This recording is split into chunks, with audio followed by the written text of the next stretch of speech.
नाव संगीता विलास पाचपुले, राहणारे लंबाळी, तालुका मोहोळ, जिल्हा सोलापूर. जवळ घ्या. माझ्या मुलावर खुनाचा आरोप होता. मी 5 एकर जमीन विकून मी पैसे भरले तरी माझा मुलगा सुटला नाही. मग मी दवाऱ्याला आले, 11 वाऱ्या केले. 11वी वारी झाल्यानंतर माझा मुलगा मुंबईहून गेलो सुटला आणि नंतर त्याच मुलानं माझ्या घरी पैसा नसताना इथं वाऱ्या केल्यामुळं माझं 25 लाखाचं घर उभा टाकलं. आणि तोच मुलगा माझा 32 वर्षाचा होता, त्याचं लग्न नव्हतं. आणि त्याला घरी येऊन, अशी मुलगी नंबर 1ची देखणी आहे, घरी येऊन त्याने माझ्या मुलगी तुम्ही करा म्हणून बसले. 6 महिने झालं माझ्या मुलाचं लग्न झालं.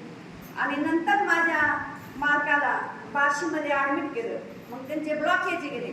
मग मी म्हणले की माझ्या नवऱ्याचं ऑपरेशन होऊ नये म्हणून मी 11 वाऱ्या करते म्हणले. माझी दुसरी वाऱ्या माझ्या नवऱ्याला त्या दिवशी ऑपरेशन नाही म्हणून सांगून बाहेर काढली. माझाही